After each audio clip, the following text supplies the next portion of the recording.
YouTube ತನ್ನ official ಪುಟದಲ್ಲಿ ಈ ಹೊಸ ನೀತಿ ಅಂದರೆ ಯೂಟ್ಯೂಬ್ ಪಾಲುದಾರ ಕಾರ್ಯಕ್ರಮ ನೀತಿಯ ಕುರಿತು ಮಾಹಿತಿ ನೀಡಿದೆ.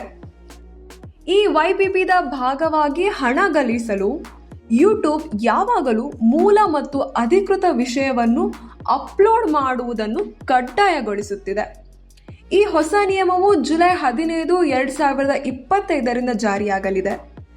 ಸಾಮೂಹಿಕವಾಗಿ ತಯಾರಿಸಿದ ಮತ್ತು ಪುನರಾವರ್ತಿತ ವಿಡಿಯೋಗಳು ಹಾಗೂ ವಿಷಯವನ್ನು ಉತ್ತಮವಾಗಿ ಗುರುತಿಸಲು ನಮ್ಮ ಮಾರ್ಗಸೂಚನೆಗಳನ್ನು ನವೀಕರಿಸಲಾಗುತ್ತಿದೆ.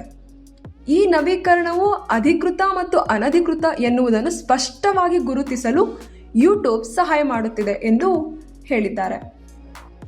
ಯೂಟ್ಯೂಬ್ ಹಣ ಗಳಿಕೆ ನೀತಿಯಲ್ಲಿ ಮಹತ್ವದ ಬದಲಾವಣೆ. ಜುಲೈ 15 ಹೊಸ ನಿಯಮ ಜಾರಿ.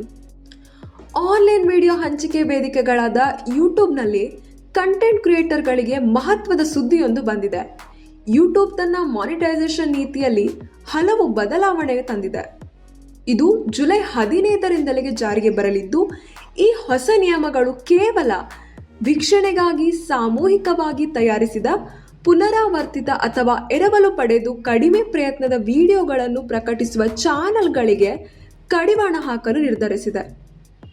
ಇಂತಹ ವಿಷಯವನ್ನು ಗುರುತಿಸಲು ಮತ್ತು ಅವುಗಳ ಆದಾಯವನ್ನು ಗಳಿಸುವುದನ್ನು ತಡೆಯಲು ಯೂಟ್ಯೂಬ್ ತನ್ನ ಪಾಲುದಾರ ಕಾರ್ಯಕ್ರಮದ ಅಂದರೆ YPP ಮಾರ್ಗಸೂಚಿಗಳನ್ನು ನವೀಕರಿಸಿದೆ. ಏನಿದು ಹೊಸ ನೀತಿ? ನೋಡಿ ನಮ್ಮ ವಿಶೇಷ ವರದಿಯಲ್ಲಿ.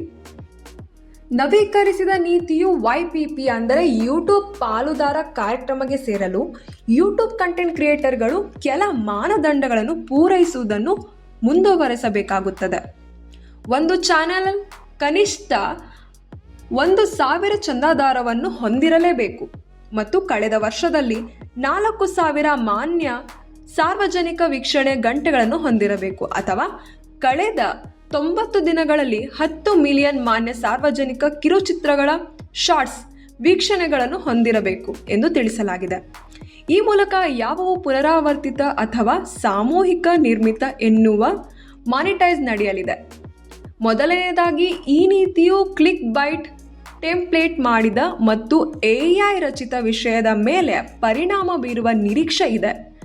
ವಿಶೇಷವಾಗಿ AI ರಚಿತ ಧ್ವನಿಗಳನ್ನು ಅವಲಂಬಿಸಿರುವ ಅಥವಾ ಯಾವುದೇ ಶ್ರಮವಿಲ್ಲದೆ ಇತರರಿಂದ ಎರವಲು ಪಡೆದು ಮರುಬಳಕೆ ಮಾಡುವ ವಿಡಿಯೋಗಳ ಮೇಲೆ ಇದು ಪರಿಣಾಮ ಬೀರಲಿದೆ. ತನ್ನ ಪ್ಲಾಟ್ಫಾರ್ಮ್ನಲ್ಲಿ ಹಣ ಗಳಿಕೆಗೆ ಅನರ್ಹ ಎಂದು ಪರಿಗಣಿಸಲಾಗುವ ವಿಷಯವನ್ನು ಯೂಟ್ಯೂಬ್ ತನ್ನ ಹೊಸ ನೀತಿಯಲ್ಲಿ ವಿವರಿಸಿದ್ದು ಕೆಲ ನಿರ್ದಿಷ್ಟ ನಿಯಮ ಮಾಡಿದೆ. ಇತರ ಮೂಲಗಳಿಂದ ಎರವಲು ಪಡೆದ ವಿಷಯವನ್ನು ಮೂಲವೆಂದು ಪರಿಗಣಿಸದಿರಲು ನಿರ್ಧರಿಸಲಾಗಿದೆ. ಮೂಲ ವಿಷಯ ಎಂದು ಪರಿಗಣಿಸಬೇಕಾದರೆ ಕಂಟೆಂಟ್ ಗಮನಾರ್ಹವಾಗಿ ಬದಲಾಯಿಸಬೇಕು. ಒಂದೇ ವಿಡಿಯೋ ಅಂದರೆ ಸಾಮೂಹಿಕವಾಗಿ ತಯಾರಿಸಿದ ಕಂಟೆಂಟ್ ಪುನರಾವರ್ತನೆ ಆಗಬಾರದು. ಕೇವಲ ವ್ಯೂಸ್ ಬೇಕು ಎನ್ನುವ ಉದ್ದೇಶಕ್ಕೆ ಮಾತ್ರ ಹಾಕುವ ಕಂಟೆಂಟ್ ಪುನರಾವರ್ತನೆ ಆಗಬಾರದು. ಅದು ಮನರಂಜನೆ ಅಥವಾ ಶೈಕ್ಷಣಿಕವಾಗಿ ಇರಬೇಕು. ಈ ನೀತಿಯು ಕ್ಲಿಕ್ ಬೈಟ್ ಟೆಂಪ್ಲೇಟ್ ಮಾಡಿದ ಮತ್ತು AI ರಚಿತ ವಿಷಯದ ಮೇಲೆ ಪರಿಣಾಮ ಬೀರುವ ನಿರೀಕ್ಷೆ ಇದೆ ಎನ್ನಲಾಗುತ್ತಿದೆ. ವಿಶೇಷವಾಗಿ AI ರಚಿತ ಧ್ವನಿಗಳನ್ನು ಮಾತ್ರ ಅವಲಂಬಿಸಿರುವ ಅಥವಾ ಯಾವುದೇ ಶ್ರಮವಿಲ್ಲದೆ ಇತರರಿಂದ ಎರವಲು ಪಡೆದು ಮರುಬಳಕೆ ಮಾಡುವ ವಿಡಿಯೋಗಳ ಮೇಲೆ ಇದು ಪರಿಣಾಮ ಬೀರಲಿದೆ. ಆದರೆ ಹೊಸ ನಿಯಮಗಳನ್ನು ಉಲ್ಲಂಘಿಸಿದರೆ ಕಂಟೆಂಟ್ ಕ್ರಿಯೇಟರ್ ಯಾವ ಪರಿಣಾಮಗಳನ್ನು ಎದುರಿಸಬಹುದು ಎಂಬುದನ್ನು ಯೂಟ್ಯೂಬ್ ಇನ್ನೂ ನಿರ್ದಿಷ್ಟಪಡಿಸಿಲ್ಲ. ನವೀಕರಿಸಿದ ನಿಯಮಗಳ ಅಡಿಯಲ್ಲಿ ದಂಡಗಳು, ಅಮಾನತುಗಳು ಅಥವಾ ಸ್ಟ್ರೈಕ್ಗಳ ಬಗ್ಗೆ ಯಾವುದೇ ಉಲ್ಲೇಖವಿಲ್ಲ. ಹೊಸ ವಿಧಾನವು ತನ್ನ ಹಣ ಗಳಿಕೆಯ ನಿಯಮಗಳನ್ನು ಉದಯೋನ್ಮುಖ ಪ್ರವೃತ್ತಿಗಳು ಮತ್ತು ವಿಷಯ ತಂತ್ರಗಳೊಂದಿಗೆ ಜೋಡಿಸಲು ಉದ್ದೇಶಿಸಲಾಗಿದೆ ಎಂದು ಕಂಪನಿ ಹೇಳಿದೆ.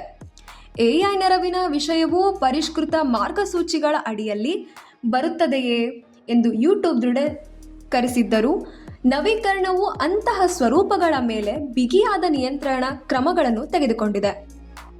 ಯೂಟ್ಯೂಬ್ನ ಈ ಹೊಸ ನೀತಿ ಕಂಟೆಂಟ್ ಕ್ರಿಯೇಟರ್ಗಳಿಗೆ ಒಂದು ಸ್ಪಷ್ಟ ಸಂದೇಶ ರವಾನಿಸಿದೆ.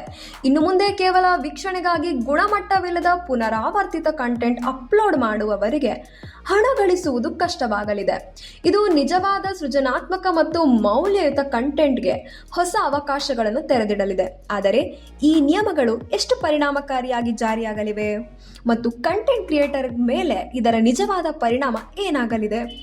ಇದು ಯೂಟ್ಯೂಬ್ನಲ್ಲಿ ಕಂಟೆಂಟ್ ರಚನೆ ಭವಿಷ್ಯವನ್ನೇ ಬದಲಿಸಲಿದೆಯೇ?